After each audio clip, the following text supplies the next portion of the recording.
En un mundo caótico, Gilberto, un mundo en crisis, en la colisión de dos modelos de las relaciones internacionales, bueno, nos encontramos aquí, en Así lo vemos. Fíjate algo, dos guerras mundiales. En una se habla de más de 10 millones de personas que perdieron la vida. En otra se habla de 80, 100 millones de personas y pareciera que la humanidad no aprende, porque en estos momentos las guerras azotan al mundo. Sí, bueno, pero también podríamos decir otro enfoque posible, en Así lo vemos, para el debate, es que también detrás de las guerras están los intereses de las potencias poderosas, los intereses de las transnacionales y un intento permanente por imponer un modelo de convivencia donde el mercado, las ganancias sean el centro y el fin de todo lo que se hace. Bueno, y justamente creo que lo importante es que tengamos conciencia, porque el tema de las guerras en un mundo globalizado nadie se escapa. A nivel de impacto en las economías, en la calidad de los pueblos. Y yo creo que es fundamental que el venezolano de a pie, el ciudadano común, en cualquier rincón del mundo donde se encuentre, tome conciencia, porque nosotros tenemos mucho que ver y podemos hacer también muchísimo para que los gobiernos cambien su manera de accionar. El hombre y la mujer están primero. Sí, Gilberto, y alguien me preguntaba hace unos días cómo relacionamos este tema internacional, todos estos conflictos, el nacimiento de un nuevo orden, este programa particularmente sobre las guerras que azotan al mundo con la realidad de la gente. Y a mí se me ocurría una reflexión. Cuando estalla el conflicto entre Ucrania y la Federación de Rusia, que no es otra cosa que un conflicto entre la OTAN, patrocinados por las potencias de la OTAN contra la Federación de Rusia, inmediatamente dos grandes países productores de alimentos, Rusia y Ucrania, bueno, tienen, digamos, un cerco, producto de las medidas coercitivas unilaterales, y eso tiene un impacto en los alimentos. La gente que nos escucha, los que nos ven, lamentablemente sufren un conflicto lejano porque hay una inflación generalizada de alimentos, de los combustibles, crisis en materia energética, crisis en materia económica. Ese es uno de los aspectos nada más por solo tocar sintéticamente 3, 4 elementos. Las malas decisiones de los gobiernos del mundo, buscando siempre atender intereses de algunas empresas, algunos sectores económicos de los diferentes países, por esas malas decisiones terminan pagando las consecuencias los pueblos, las mujeres, los hombres, los niños, nuestros adultos mayores, que a fin de cuentas es la población mucho más vulnerable. Y yo insisto en esto, más allá de lo que está ocurriendo, nosotros siempre podemos generar algún tipo de acción para que se tome conciencia. Yo creo que es bien importante que el pueblo venezolano, y si hago siempre referencia al pueblo venezolano, porque sin duda alguna Venezuela es una pieza importante de entre este tablero de la geopolítica mundial. Y por lo tanto es importante que se genere esa conciencia, que se discute en las casas, en las escuelas, en las fábricas, de qué podemos hacer nosotros, qué aportes podemos hacer nosotros como ciudadanos normales para que los gobiernos hagan cambios en sus políticas. Y podemos, definitivamente estoy convencido. Podemos y debemos, además, porque es una obligación ética, es un deber político, pero además no solamente con algunos conflictos que hoy suenan con mayor, digamos, impacto en términos de comunicación, en términos de opinión pública, como lo es el de la OTAN contra Rusia allá en Europa del Este, o el que está aconteciendo allí en Asia Occidental, donde tenemos por una parte el Estado israelí cometiendo un genocidio contra el pueblo palestino. Imágenes dantescas se suscitan de lo que es una verdadera tragedia humana. Pero aparte de eso, bueno, en Yemen una guerra también patrocinada por varias potencias occidentales. Estamos viendo lo que ocurre en Siria, otra guerra inoculada, en Libia, donde intervino la OTAN con los Estados Unidos a la cabeza, y acá mismo, en nuestro continente, en América Latina y el Caribe, un conflicto interno, que es el conflicto social, político, armado que vive Colombia. Son guerras que hay en diferentes latitudes.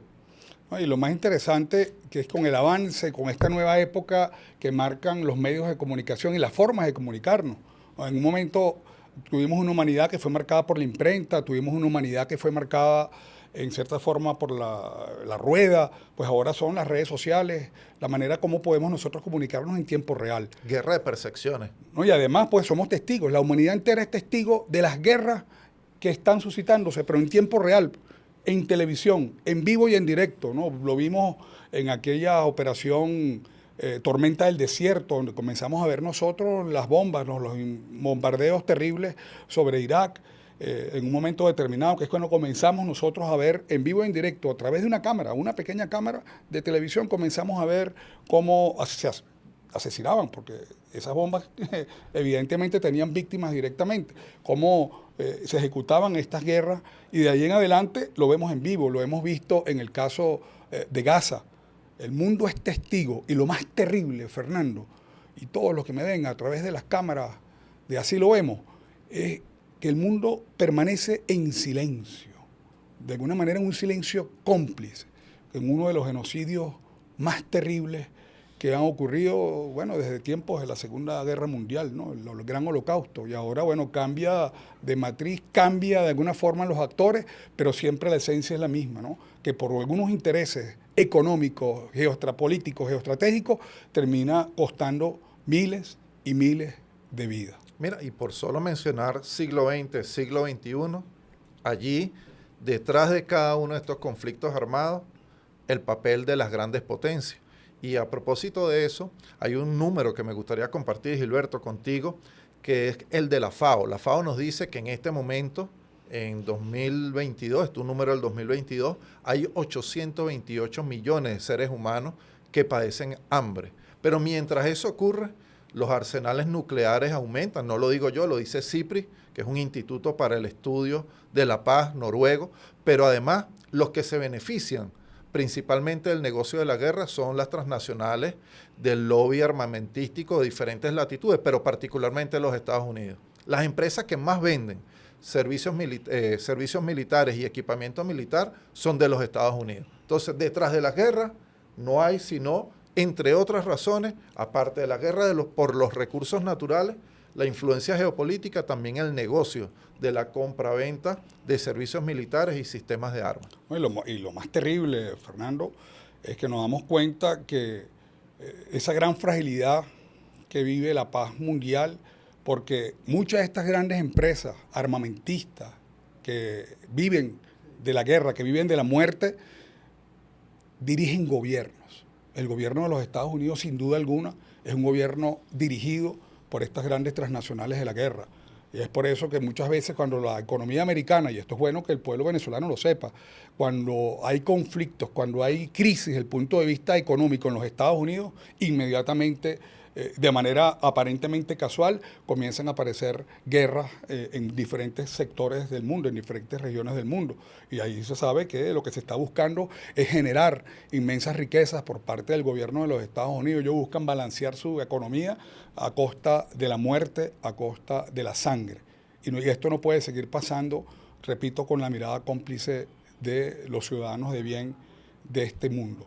O sea que si el mundo deja de ser humano, si la humanidad deja de ser humana, yo creo que definitivamente luego de haber transcurrido 2 guerras mundiales, el futuro no es prometedor para el ser humano. No, desde luego, y hay una cosa allí que llama poderosamente la atención. Quienes hablan de paz, quienes utilizan las plataformas digitales, los medios de comunicación para vender, posicionarse como supuestos defensores de la democracia, la paz, la libertad. Por ejemplo, las élites que gobiernan a los Estados Unidos, ellos mismos han diseñado una planeación de guerra a escala global donde hay teatros de operaciones en todo el mundo. Allá, por ejemplo, en África tienen el Comando de Operaciones de África. Acá en América Latina, el Comando Sur. Y ya Laura Richardson, por cierto, ha dicho en repetidas ocasiones que requieren, que valoran como importante el litio, del Triángulo del Litio de América Latina, donde está Bolivia, Chile y Argentina, pero además la cuenca de hidrocarburos que hay en los países andinos, donde tiene una especial importancia Venezuela. Para eso es la planeación militar. Lo otro es cerrarnos ante una realidad. Yo creo que es importante que todos quienes nos escuchan, más allá de las fronteras de Venezuela, ¿no?, a través de la magia de la comunicación, es importantísimo que no olvidemos este nombre, que en estos momentos es Laura Richardson. Una persona que cuando hace mención, en este caso, por su condición de ser jefa del Comando Sur, cuando hace referencia a los países de nuestro continente latinoamericano y caribeño, jamás menciona a los países. El ser humano, que es la esencia de la humanidad, no existe. sino cuando ella hablaba de los países, hacía como una lista de mercado de la cantidad de recursos que ellos consideran estratégicos para su seguridad. Porque para los norteamericanos, para los gobiernos, porque creo que sería injusto hacer referencia en este caso al pueblo norteamericano o al pueblo estadounidense. Estamos hablando de los grandes gobiernos, de los gobiernos que rigen estos países. Tú te pones a ver que el pueblo estadounidense de alguna forma es víctima de sus propios gobiernos. Pero bueno, ellos hacían mención, lo que tú mencionabas ahorita, Fernando, cuando pasaron, hicieron ese listado de todos los materiales estratégicos, pues ahí jamás se mencionó el nombre de un país, sino son los recursos, y así nos ven ellos, como simplemente recursos que garantizan la supervivencia en el tiempo de su país, de su nación. Y esto hace mucho más peligroso, digamos, el establecimiento de la paz o la recuperación de la paz. No, la paz está en peligro, indudablemente. No, sin duda alguna. Pero además, junto a la paz, la vida y la autodeterminación de los pueblos. Ellos están tratando de construir, a mi manera de entender la cosa, lo propongo para que lo conversemos. Ellos están tratando de construir una especie de gobierno supranacional que se esconde detrás del Fondo Monetario Internacional, el Banco Mundial, la Organización de Naciones Unidas y su brazo militar, que es la OTAN. Y con ello doblegar la voluntad democrática de los pueblos. Si un pueblo no los acompaña, entonces apelan a la fuerza militar. Fíjate, yo en algunas oportunidades, cuando he tenido la oportunidad de hacer algún comentario, he hablado sobre el papel que debe jugar la comunidad internacional. Y la comunidad internacional, más allá de los estados, más allá de los gobiernos que rigen los diferentes países, es la sociedad en común, ¿no? El pueblo, los pueblos. Hemos visto cómo, por ejemplo, en los Estados Unidos, en ese país guerrerista que sume al mundo y que ha venido históricamente sumido al mundo en guerras, los pueblos o su pueblo se ha levantado. El caso del conflicto en Gaza es una evidencia clara, ¿no? Incluso ciudadanos comunes norteamericanos protestaron dentro del Congreso de los Estados Unidos, las movilizaciones en las grandes ciudades de los Estados Unidos, por solamente mencionarte un país. Y también en Europa. Es el mundo entero. Y eso le da a uno como una tranquilidad, ¿no? Que aún hay una reserva moral en el mundo. Fíjate, yo quería hacer mención a esto. Esta es la Carta de las Naciones Unidas. Yo los invito a que cuando tengan oportunidad la busquen en las redes sociales, la busquen y la tengan en sus manos. La Carta de las Naciones Unidas. Esto es una carta que nace prácticamente con la nación del sistema de las Naciones Unidas después de la Segunda Guerra Mundial, ¿no? Y basta con ponerse a leer cuáles son los principios y los propósitos de las Naciones Unidas y de verdad que da lástima, ¿no? Parece más bien un libro de chistes, porque aquí hablamos nosotros el derecho a la paz, el respeto a la autodeterminación de los pueblos, la defensa de la dignidad del ser humano, de los derechos fundamentales de los seres humanos, y esta es la carta más violada del mundo. Entonces, definitivamente, no hay duda que este conflicto en Gaza dejó totalmente desnudo al sistema de las Naciones Unidas, y yo creo que parte ahora de la tarea que tenemos que hacer para que se establezca en el mundo un nuevo orden mundial mucho más justo, donde ninguna nación pretende imponerse sobre otra. Yo creo que hay que revisar el sistema de las Naciones Unidas. Una nueva institucionalidad. Totalmente. Lo vivimos nosotros aquí con la Organización de los Estados Americanos, en un momento determinado, que no sirve para absolutamente nada.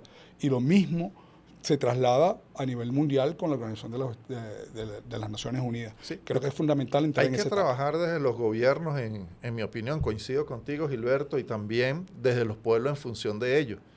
Una nueva institucionalidad, un nuevo orden internacional que marque una nueva época en las relaciones internacionales. Pero además creo que es digno de destacar las justas luchas de los pueblos. Allí en Gaza, la resistencia palestina, luego ya de varias semanas de bombardeo, de asedio, de bloqueo inclemente y del apoyo de las grandes potencias, no han podido tomarse Gaza, no han podido acabar con la resistencia. Y lo propio pasó también en Yemen. Los Houthis le dieron la pelea a los poderosos del mundo y han logrado importantes victorias en el plano político, militar. En Afganistán, en Irak, los gringos se tuvieron que retirar.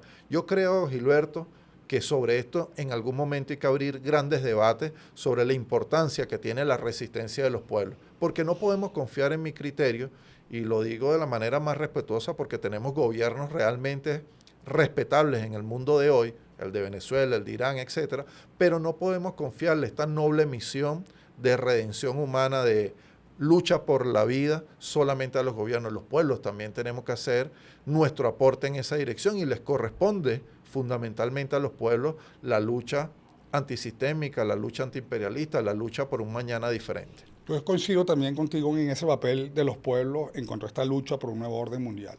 Pero así como los Estados Unidos y su gobierno es definitivamente un gobierno que ha impulsado las guerras y las confrontaciones a nivel de todo el mundo, igualmente los Estados Unidos, y no es por casualidad, es también el país del show business. Es el país que ha logrado desarrollar la industria del cine y ha utilizado justamente la industria del cine como un arma de propaganda, un arma que ha buscado, y lo han logrado posicionar en la mente de los hombres y las mujeres comunes, pues los intereses y lo que ellos quieren ver. En un momento determinado los indios eran los malos, después eran los chinitos en Vietnam, y bueno, y ahora el malo de la película en un momento pues son los rusos, ¿no? Lo fueron y ahora vuelven a hacerlo, y cuando no, pues el comunismo, y siempre buscan el malo de la película, que justamente son esas instancias que de alguna forma son contrarias y son incómodas a los intereses de los Estados Unidos. Entonces yo creo que es vital lo que tú mencionabas.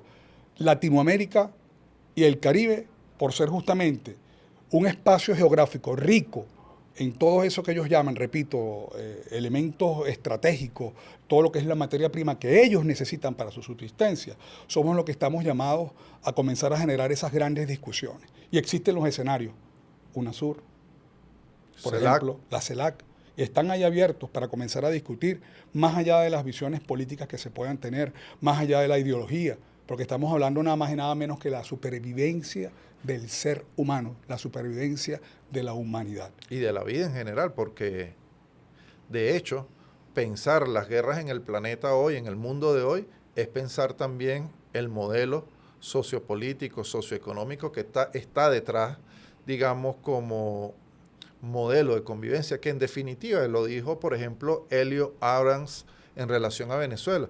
Él decía, lo que Venezuela coloca en peligro es fundamentalmente los valores, nuestra manera de entender la civilización, entender la sociedad. Y te comento esto porque creo que lo que está en discusión, más allá de todos los esfuerzos que hacen las grandes potencias en el plano militar, lo que hacen los pueblos en ese plano, la resistencia de pueblos nobles, como por ejemplo el de Palestina, es la disputa por el sentido común. Hay una disputa por el sentido común y por eso así lo vemos un espacio que debe servir para eso, para dar los debates, para generar reflexiones, para proponer análisis, para tener un intercambio de ideas, para tener nuevas miradas sobre lo que está pasando en el mundo de hoy. Además, resistencias que nos hacen pensar cosas, ¿no? Unas resistencias que reivindican la dignidad de los pueblos. Y cuando hablamos de resistencia, tenemos que mencionar a Cuba, más de 60 años de bloqueo. Hablo de nuestro contexto latinoamericano y caribeño, Venezuela. Ahora, desde el año 2015, igualmente siendo bloqueada, agredida de una manera además sin precedentes. Esta agresión multiforme contra Venezuela, en el caso, porque lo vivimos en carne propia, los venezolanos y las venezolanas, va a quedar ahí en los anales de la historia para su análisis, ¿no? De la manera brutal como se ha, violentando principios fundamentales de la convivencia internacional, principios básicos del derecho internacional público. Es decir, aquí barrieron con todo lo establecido en el hombre para la armonía y el balance, ¿no? El equilibrio de las fuerzas a nivel del universo, ¿no? Del mundo entero. Y eso, por eso digo yo que es muy importante esos núcleos de resistencia que tú mencionabas, que se expresan en nuestro continente latinoamericano y caribeño, en Cuba, en los países, en Nicaragua, Bolivia, ¿no? Venezuela. En Bolivia, Venezuela, que han demostrado que son países libres y soberanos, siempre en el marco de lo que establece la Carta de las Naciones Unidas. Y esto es fundamental porque así como en nuestro continente latinoamericano y caribeño comenzamos a ver signos importantes de esa dignidad, ¿no? Que se manifestó además en Sudáfrica con esa demanda ante la Corte Internacional de Justicia, ¿no? Que de verdad definitivamente nos hace ver que la dignidad está ahí. Indignos son aquellos países que no se suman a esta demanda contra Israel en este caso. Pero yo te mencionaba que los hutíes, como tú hacías mención, África, los países Burkina Faso, Níger, que se han levantado contra las diferentes expresiones en África hay toda una herejía, una rebeldía, además como consecuencia de lo que han sido largos siglos de dominación, de opresión, de colonialismo salvaje, en África hay un reverdecer de las luchas nacionalistas. Y junto a ello, en Asia Occidental, me parece interesantísimo comentar lo que está haciendo Irán, porque dicen que Irán apoya a determinadas organizaciones. Sí, está el eje de la resistencia, y hay que decirlo. ¿Y frente a qué se resisten? A la injerencia de las potencias occidentales y el sionismo israelí. Y hoy ellos trataron durante estos días de alentar un nuevo conflicto fratricida entre Irán y Pakistán. Afortunadamente, mientras estamos acá, Irán y Pakistán han logrado un acercamiento diplomático y político y eso aminora las tensiones. Porque lo que ellos quieren patrocinar, insisto en esto, es nuevos conflictos, nuevas guerras para tratar de balcanizar ya no solamente un país, sino incluso regiones o continentes enteros. Por eso en su momento atizan acá en Venezuela el conflicto con Colombia. No hemos mordido el peine los pueblos de nuestra América, o ahora quieren que Venezuela se enfrente con la Guyana, con la República Cooperativa de Guyana, porque detrás de cada guerra, bueno, los intereses geopolíticos, la guerra por los recursos y por supuesto también el lobby de las grandes empresas destinadas a la venta de armas. Yo soy optimista, Fernando. Yo soy optimista porque definitivamente lo que estamos viviendo nosotros, y tú lo mencionabas al inicio de esta conversa que tenemos, lo que está viviendo el mundo entero es, y un poco para recordar a Gramsci, un modelo de relaciones internacionales, un orden mundial que no termina de morir y uno que no termina de nacer. Y generalmente estos partos se hacen de manera dolorosa, porque es un parto lo que está viviendo la humanidad y se hace con dolor. ¿No? Lo que estamos viendo o lo que estamos presenciando es cómo los Estados Unidos o los países occidentales, porque siempre hay una orquesta de países detrás en este caso el imperio de los Estados Unidos, el imperio norteamericano, pues están perdiendo y han venido perdiendo poder, han venido perdiendo hegemonía a nivel económico. Ya la economía china, que es una economía emergente, está posicionada como la economía más importante del mundo. Y eso hay que decirlo así. Y a nivel militar quedó demostrado que han sido superados no solamente por los chinos, sino también hay un nivel de superioridad tecnológica desde el punto de vista armamentista de parte de la Federación de Rusia. Es decir, y los Estados Unidos, que utilizaron siempre el dólar como una herramienta de dominación del mundo, pues ahora comenzamos a ver que con este surgimiento de nuevas economías, pues se pone en riesgo el dólar como una herramienta, ya lo decía, de dominación. Comienzan procesos de desdolarización en muchos países del mundo de la mano con los países del BRICS. Y esto es importante que ustedes que me están viendo no olviden. BRICS, B-R-I-C-S, son las iniciales de países cuyas economías son economías emergentes. Los BRICS, que de alguna forma estamos seguros con esas economías que representan más del 40% de la población mundial. Creo que estamos ya por encima del 25% del Producto Interno Bruto del mundo, por decirte algo. El PIB combinado en 2022 de los países de los BRICS, sin la incorporación de enero reciente, que hubo nuevas adhesiones, superaron a los al PIB combinado del G7. Eso es interesante y es muy novedoso porque marca el inicio de una nueva etapa. Y ahí, importante también señalar lo que hizo Arabia Saudita. Arabia Saudita vendía, comercializaba su petróleo en dólares. De allí surgió, luego que los gringos abandonaron el patrón dólar, esto de los petrodólares. Pero ahora Arabia Saudita también comercializa su petróleo en yuanes, en rublos, en otras monedas. Eso es un paso importante en la dirección que tú señalabas. No, y siendo Arabia Saudita uno de los principales productores de petróleo del mundo, que el petróleo, digamos, los recursos de energía fósil siguen siendo los que rigen de alguna forma el motor, los que mueven, impulsan el motor de la humanidad, por lo menos hasta estos momentos, y creo que va a ser así por lo costoso de otras formas de energía verde pero es demasiado costoso. Ojo, que no son tan verdes. Por ejemplo, con el litio, en los salares, lamentablemente allí grandes cantidades de agua se tienen que utilizar. Y ya, por ejemplo, en Bolivia está el debate, por demás importante, sobre cómo aprovechar el litio, cómo aprovechar también, por supuesto, la explotación del litio y lo que eso puede significar en términos económicos, sociales, pero preservando la vida, preservando la naturaleza. Y yo creo que allí lo que no podemos permitirnos los pueblos es que ahora en torno al litio surja una especie de 7 hermanas, pero del litio, así como lo vimos en el petróleo. Con el petróleo. Porque en definitiva lo que se viene en esta guerra por los recursos es el control del litio para garantizar la supremacía militar, en este caso de los Estados Unidos y la Unión Europea. Porque generalmente el litio, ¿cuáles son las principales fuentes de litio? Los países que lo producen. Lo vemos en África, en nuestro continente latinoamericano y caribeño. Y China es el principal país que procesa el litio hoy.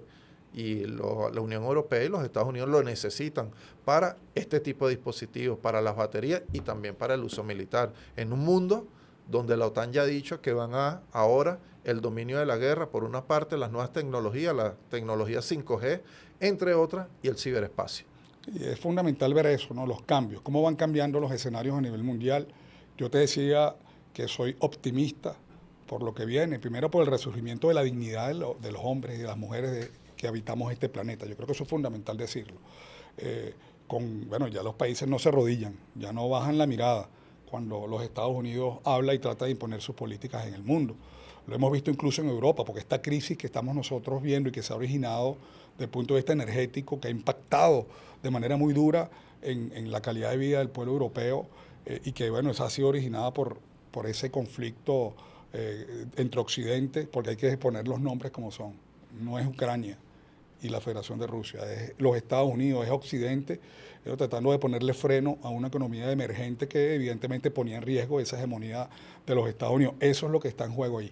Yo creo que esto es importante tenerlo ahí. El cambio de la política en Arabia Saudita, lo estaba mencionando, un país importantísimo dentro de la Organización de los Estados Productores de Petróleo en el mundo, el OPEP, ya han demostrado que no son serviles, por lo menos ya dentro de sus intereses, porque se han dado cuenta que son parte importante en esa balanza que es necesario equilibrar y se están plegando al nuevo orden o a las nuevas economías emergentes que están en los BRICS, donde esperamos, Fernando, que nuestro país pueda incorporarse de manera plena en este año 2024, y esto ha sido es y debe ser uno de los objetivos fundamentales, porque no ahorita, porque impacta en el mundo el surgimiento de los BRICS y de los países de las economías emergentes, sino porque siempre ha sido una línea de la política exterior de nuestro país, el buscar y luchar por un mundo multipolar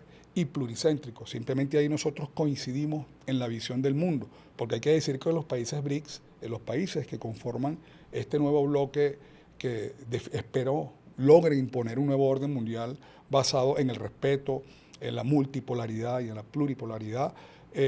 Hay gobiernos que son diferentes, con visiones ideológicas diferentes. Pero entonces lo más importante que hay que tener en cuenta es que por encima de las ideologías, por encima de los intereses de grupos que puedan existir en los gobiernos, debe prevalecer buscar el equilibrio y la paz mundial. Mira, Gilberto, te voy a proponer una cosa porque ya los panas del equipo técnico nos están presionando con el tiempo y nos tenemos que ir.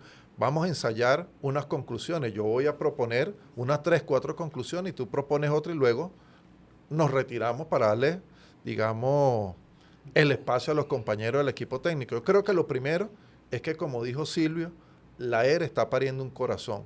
Estamos en un momento estelar de la humanidad donde todo indica que se viene un nuevo orden internacional. Segundo, creo que instancias como los BRICS, UNASUR, que debe revitalizarse, así lo planteó el presidente Maduro allí en la Asamblea Nacional, CELAC, el ALBA, etcétera, dan cuenta de un nuevo momento que viven los pueblos de América Latina y el Caribe. Y lo tercero, yo creo que hay que estudiar, Gilberto, y lo propongo, creo que eso hay que meterle el ojo aquí en Así Lo Vemos, los procesos de resistencia que se están desarrollando en diferentes partes del mundo. Por ejemplo, lo que están haciendo los yemeníes, lo que están haciendo los palestinos y lo que están haciendo los iraníes. Yo creo que allí, junto a lo que pasa en Ucrania, las lecciones que está dando la Federación de Rusia en el plano político-militar, yo creo que esos son insumos porque... Y finalizo con esta idea. Para sin olvidar África, no puedes olvidar a la África que se levanta y resiste contra la hegemonía francesa. Pero hacer tus conclusiones. Yo termino la mía diciendo que yo creo que hay que estudiarlo porque nuestra doctrina militar bolivariana, nuestro concepto de la seguridad y defensa integral, requiere sistematizar otras experiencias. Tenemos acá Bolívar, tenemos la generación libertadora, tenemos el pensamiento de Chávez, pero también debemos, digamos, reflexionar sobre lo que hoy pasa en el mundo porque hay un mito que hay que acabar. Los poderosos del mundo sí se pueden vencer en cualquier plano. Y aquí en Venezuela lo hemos demostrado.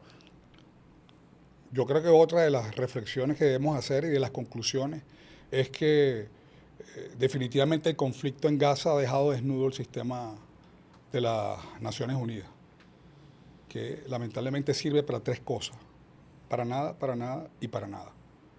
Estamos llamados a revisar el sistema de las Naciones Unidas, porque es evidente que en los últimos tiempos, sobre todo con el doble rasero que se ha demostrado, donde han buscado sancionar, en este caso a la Federación de Rusia, y hemos visto esa actitud complaciente con Israel, que está cometiendo un genocidio. Entonces debemos impulsarlo desde los países, desde los pueblos. Yo creo que eso tiene que venir con mucho más fuerza desde los pueblos, y los pueblos deben presionar para que los gobiernos impulsen esa revisión del nuevo sistema, y para que pueda parirse un nuevo orden mundial, tiene que definitivamente revisarse que esta carta, que hoy en día es algo caricaturesco, pues se haga realidad. Debemos impulsar un nuevo orden en el sistema de la Organización de las Naciones Unidas, que de verdad cumpla con lo que establece su carta fundacional y los principios y los valores que aquí se definen.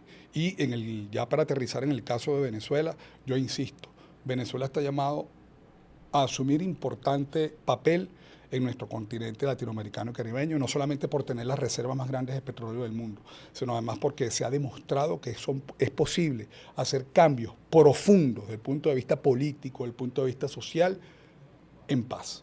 Y eso es un ejemplo que definitivamente se convierte en una espina clavada en la garganta del imperio norteamericano. No, y además en paz y con un pueblo que, a pesar de todas las dificultades, es ejemplo para el mundo. Mira, despídete tú primero y después yo. Primero, que quede claro que sí podemos hacer las conclusiones juntos. Claro, vale, Te cuento, claro que primero. sí. Segundo, hermano, bueno, invitarlos a todos quienes nos ven en esta nueva ANTV, con un escenario bien bonito, con equipos nuevos. Renovado totalmente. Invitarlos a que nos acompañen, a que sean parte de estas discusiones que tienen que generarse así, de manera llana. No hay que ser un erudito, no hay que ser un experto. Es importante que nosotros conectemos nuestras neuronas, que demos contenido a la conciencia, porque cuando el imperio está herido es cuando más peligroso es. Y en este proceso de parir un nuevo orden mundial, Venezuela está en el centro del huracán.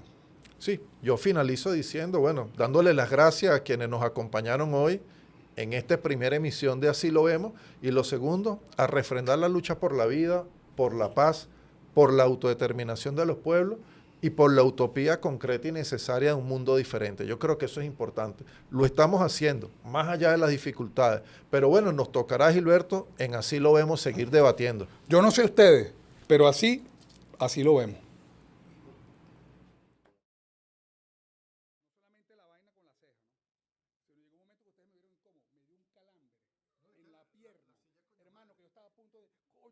Quiero parar, y fíjense, me quedé sentadito y estoicamente aguanté. Hermano, tenía un calambre de aquí a aquí.